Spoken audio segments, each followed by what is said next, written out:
Hi and welcome to Bitches of Horror. We have a very special guest today. His name is Adrian Garcia Bogliano, who is here for the world premiere of Svart cirkel, or Black Circle in English. So first we wanted to ask you what drew you into making a movie in Sweden in Swedish? Yeah, I mean, we've been working for many years on a project with Richard Granfors, who's one of the producers of the film. Yeah. And Richard and I wanted to do a film with Christina Lindberg. We wanted to, bring her back to the big screen and do something with her. And for many years, we've been trying to make a film that was set in the US, and it wasn't a very big film, but it was complicated to make for some reason, and we were developing and thinking about it for like 3 years. Then it just wasn't a priority anymore, and then I met with Richard in person after several years of knowing him just by email and stuff like that, and we decided to we have to do something.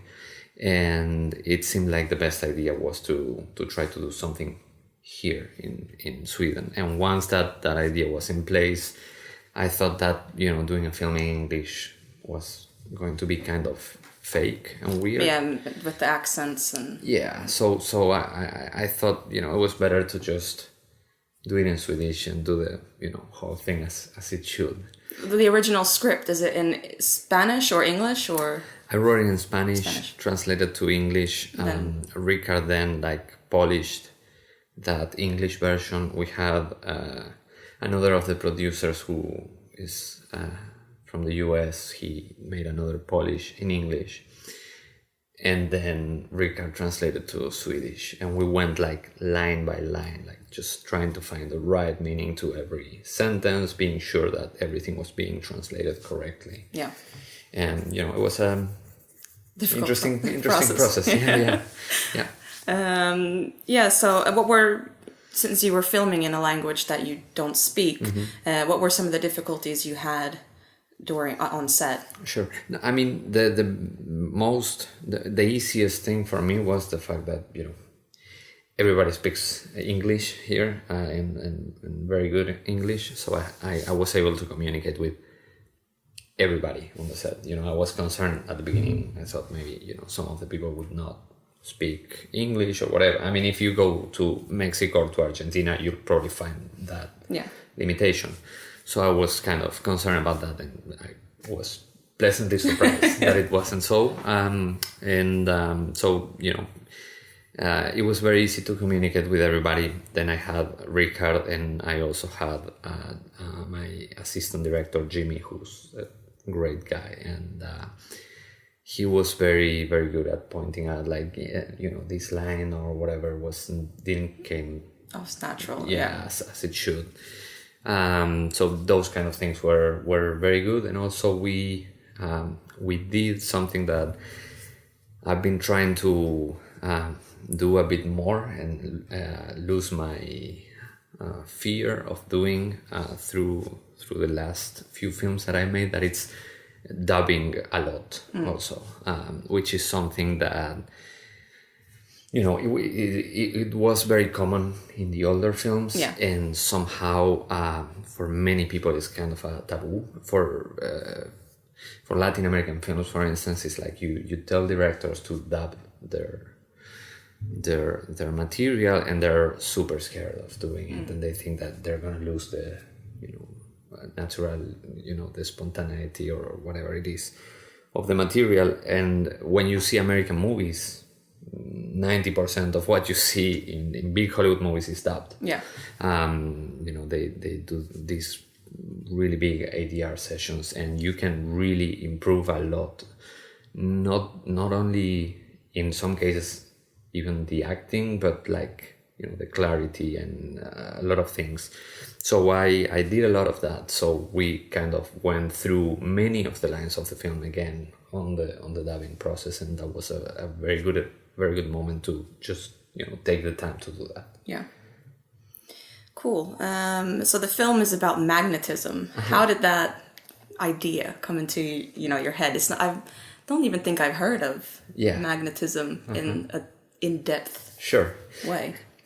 What happened was that I one day, I'm a big vinyl collector, and one day I bumped into this record about magnetism and hypnosis, and I was so surprised about it, that it was a thing, that they would do this mostly from the 50s through the 70s. They would do like these records of hypnosis or magnetism, and these different processes for you to become a better person by listening to a record, in many cases just in a relaxed state, and in other cases when you were going to sleep, you would put the record and be hypnotized and absorb these ideas during your sleep and become suddenly a better human being.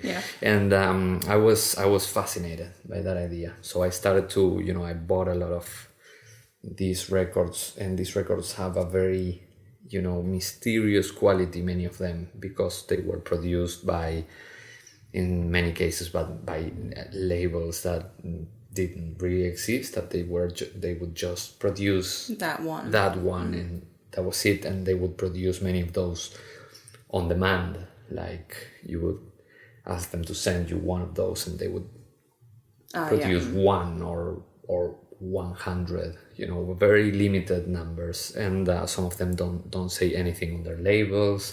It's kind of a weird, they're weird objects. You have this Dr. Adam whatever, weird name, hypnotizing you, and it's like you try to find things online about these people and you can't find anything, or very very little things. So it was fascinating for me. It was like these objects were very mysterious, and so I thought it was a nice idea to do a movie around them. Yeah, it's cool. Did you ever try magnetism yourself? I mean, you were listening to them, but did you feel like an effect? It's interesting. It's the power of suggestion is they do something interesting, and many of the people, some didn't have any charisma of any kind.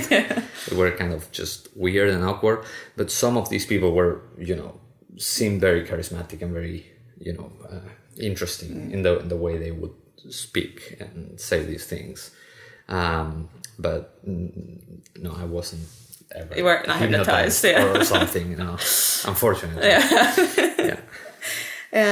Next, we have a question about religion. I've noticed in a lot of your films it's not like fully religious, but there's always religious elements, or in a lot of them. Sure. Like in Here Comes the Devil, there's the devil, and in late phases, there's the church and the priest. Sure. Well, in the latest one, Svart cirkel, there's magnetism, but also in one of the scenes, there's a crucifix. Very prominent. Yeah.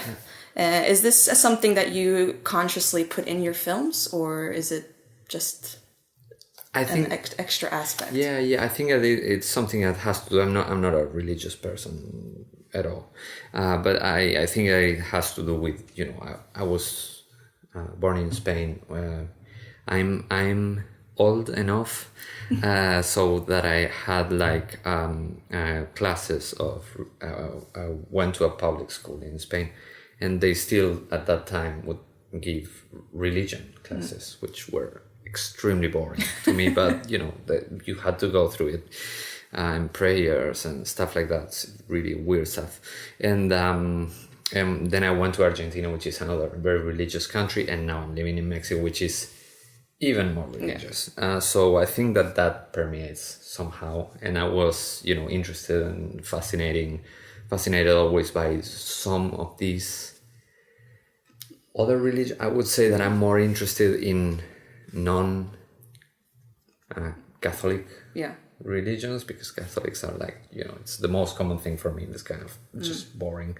But for instance, my first film was actually about certain Christian religions that appeared in Argentina during the 70s and the 80s, and actually the villains of my first film. So, you know, because I'm very interested in these people and their, you know, the way they perform, I would say, not in a disrespectful way, but it's just like, you know, these masses that they do and stuff that it's like, you know, going to theater in a way, you know, they're performing these things. So, you know, it's interesting for me, but I don't even know exactly why. It's just something that is in my head. Let's see what we have. We have what works in the horror genre would you point to as an inspiration? What made you become a director and want to make film? I think the main thing that made me want to make horror films was, you know, that I'm a son of the 80s, and, you know, VHS, and, you know, that the VHS mostly was a thing that, you know, I think that was so crucial to my generation, you know, the fact that you could, and now it sounds kind of weird and random because now you have access to, you know, so many movies in so many ways, but, you know, at that time it was like, you know, in Spain, for instance, there were only 2 TV channels, so, you know, it was very limited what you could see on television. You know, they had a very good programming. They showed awesome movies, but you could probably see like 3-4 movies a week, tops. You know, and all of a sudden you had the VHS, and, you know, there was this crazy thing. I'm guessing here in Sweden was the same, but it was like, it was very common that you went to the video store on a weekend and come back with like 10 films to watch over the weekend, and some of them you would watch 3 or 4 times, and it was like just trying to absorb all that. And of course, in that time, you know, slashers and that kind of stuff was big. So I think that in a way, you know, most of what filmmakers do has a very you know, has to do with their first loves, the first things that they, you know, they absorbed, and how they fell in love with cinema. That always is a crucial, you know, element. And what happened also was that, you know, I started to see some sort of resurrection of horror in Spain when I was a teenager. You know, a lot of horror and fantastic filmmakers started to appear in the 90s, and that was, you know, a big inspiration for me. And then you know, in Argentina there was nothing like that, so I decided, you know, I want to make this. I want to be a part of the, you know, the, not even the resurgence, but like the beginning. It was in Argentina of the, you know, of some sort of history of horror film, and you know, that was kind of the drive for me. And then I realized that it was something that I wanted to be better at, so I decided to, you know, stay in the genre. Awesome. Did you go to school for film? I went. I didn't finish, but I was there for a few years. While I was there, I started to make my first feature, and then I kind of knew what you were doing, from it. But it was a great experience. I learned a lot. I think that, you know, film schools are sometimes not appreciated for what they can bring you. It depends, of course, a lot on the teachers and stuff like that. But it's that potentially there's a lot of great things that you can take from you know, film schools. What are your plans for future filmmaking? Do you have anything in the works already now after Svart cirkel? Yeah. I have a few things. We're working on some projects in, you know, different countries. Again, something with the US and a very exciting project that I can't say much about, but it's apparently going to happen in Mexico next year. So it's a big, very challenging project that I'm really excited about. I've been, you know, working on the development for all this year. and hopefully it will happen next year. Yeah, amazing. And also we're also in plans for coming back here and do something else. Yeah, absolutely. We loved the experience of working here. I mean, you've worked in a lot of different countries when it comes to filmmaking. I mean, Late Faces, that was filmed in the States, right? And then the Mexico and Argentina. Yeah, and I made a film also in Costa Rica, which was a peculiar experience with my brother. My brother directed. I wrote the first horror thing that was ever made in Cuba also. So I made a few little things in Spain. I love to work in different countries and work with different crews. That's something that it's really, really exciting. Is there a country that you would love to work in that you haven't yet worked in? I would love to work in Asia. Yeah. Probably Japan or Hong Kong are the two places where I'm setting my Yeah, Japan's a lovely place. They make a lot of good film. Yeah, that sounds awesome. So we have some questions from some of our viewers. Sure. And one is from Patrick. He asked, which were the most difficult obstacles when making Late Phases? Late Phases was it was very challenging. One of the most challenging things I've made so far, because that was the only one so far that I made from a script that was not my own. So when they sent it to me, it took me a bit to actually say, okay, I want to direct this, because I need, when I shoot something, to connect with the material, to find the angle where, okay, I'm inside that story somehow. I there's something of my point of view or something that I understand. And this was old American people in a residential community. That was kind of a weird thing for me. A war veteran as a protagonist. I come from countries where that's not a thing. And so it was kind of difficult to find the angle. I've never been a huge fan of the werewolf movies either. So it was like, and then I found like the father and son relationship, and that made the click for me. Like I saw something there that I transpired to the rest of the movie. Like, okay, this is a film about relationships, human relationships, and about finding meaning at the end of your life, and stuff that I thought I can relate to this. I can connect with these emotions and with these ideas.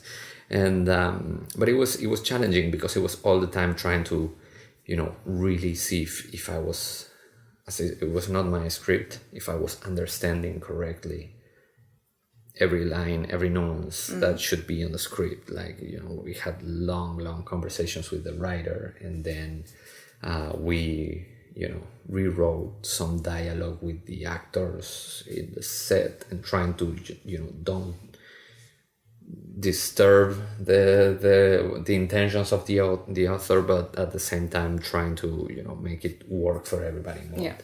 So it was because there are many of those decisions that when it's your own script, you take them automatically. An actor would say, can I change this line? And this doesn't affect the meaning, or it improves it. But in this case, it was like, trying to second guess everything. Like, okay, is this correct for the meaning? It doesn't affect anything on the structure. It was, kind of complicated, but it was a, good experience. I think it's good that you think that way as well, because I don't know, from things I've heard from other filmmakers, with writers, the directors should kind of just take over. But you actually, had his script, and it was his work in consideration. And I think that has to do with the fact that I've been writing scripts for so many years, and I've sold some of my scripts, and they've been directed by other people in some cases. In some other cases, they haven't been made, but they were written specifically for somebody else. They were written to be sold, and I know what it is, to have a disconnection between a writer and a director, and how that can affect the product. I think that the one who should be more comfortable with the script is the director, because he's the one who's gonna put it out there, and he has to understand and be cool with everything that is there. But I think that there can't be a big disconnection between writer and director, because it will not make sense. And I've seen cases where that happens. Directors who start to change things, and they don't see the big picture. They don't see the whole structure and what's going on there, and they can mess with things. Yeah. We have another question from Emil, and also about late phases. But how did you approach a classic monster like the werewolf in late phases? Because it's been made so many times before. What kind of new elements did you want to bring in to the genre? I mean, to me, the interesting thing, and this is something I've been very criticized about the approach, but I tried to do this because I think it needed to be done, in my opinion, was to break the paradigm, the idea that, the monster should not be seen until the end of the movie. There is this thing that, both Jaws and Alien kind of created, and then everybody went along with that idea that, you have to be very subtle and just show a shadow or show something, and then you reveal it at the end, because they did, Ridley Scott and Steven Spielberg did it wonderfully in those two films. What some people don't seem to realize is that, in both cases it happened because they had problems with their effects. The effects were not working, so they had to delay the reveal of in both cases was the same thing. And people just take that as that's the only way to approach a monster movie. And I think that we should, it's been 30-something, 40 years from those wonderful movies. We should try other things and see other things, and don't take everything like just, a dogmatic thing that it's the only way to approach a monster movie. And in the case of late phases, I needed to show the monster at the beginning, because then you have like half or almost 2/3 of the movie where the monster is not going to appear again. So it had to be something where you really get you get the idea of how dangerous this monster is. So you can wait for it to appear again.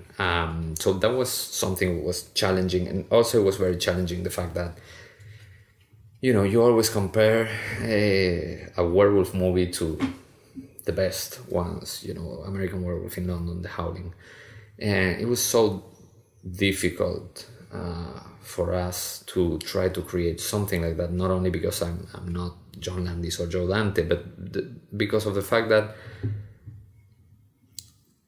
and this seems like, me crying or whatever, but it is like that, people think that, now you have more technology and then it's going to be easier, but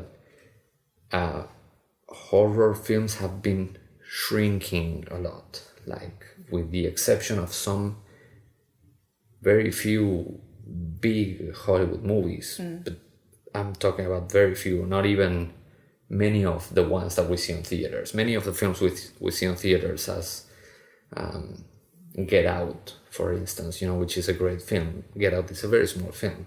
Get Out is way smaller in terms of production than An American Werewolf in London was in the 80s. So, imagine in my case, being an independent filmmaker, it's like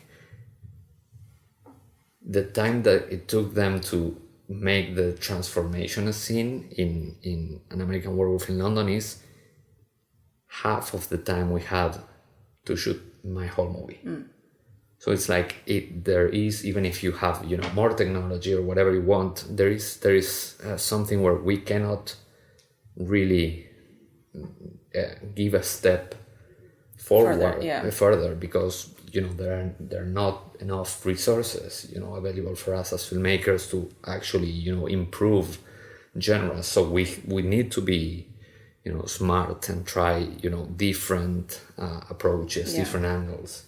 that's the only thing we have left, for trying to add something to the conversation, which is what I wanted to do with the werewolf genre, like adding a couple of elements that you would say, well, I never saw this in a werewolf movie. Yeah, I really like the werewolf aspect in it. I wasn't I'm not a huge fan of werewolf movies in general. Yeah. There are some good ones, but it's not a thing. Then late phases, I was like, I might like it, and I watched it, and I was very surprised at how much I actually liked it.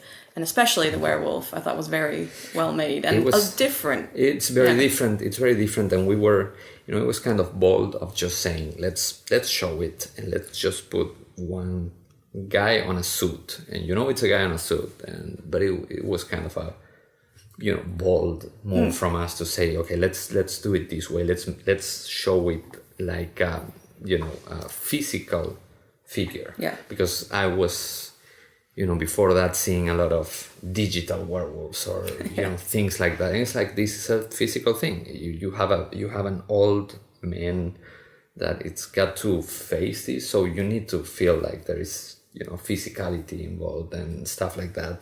For some people, it was too much what you see, and maybe it was. I don't know. Maybe I'll do it a bit differently. Now it was my first approach to something involving a monster, but it was on purpose. So we tried to do something else, and we had the designs from Bob Kurtzman, who made the special effects, and it was one of the best experiences of my life. To work with Bob, who's one of the masters of the special effects. And he wanted also to do something very different and very bold, and we went for that, and turned out good. turned out interesting. Yeah. I mean, it's something else. That's something that I'm interested in my movies, that you see them and you will remember some aspects of the films as okay, this is different. I don't know if it's better or worse, but it's a different original approach. Yeah. Thank you so much. That's all our questions for this time, but it was very nice meeting you, and thank you for letting us have this opportunity to interview you. Thank you guys for the interest. Yes, and stay horrific. Bye.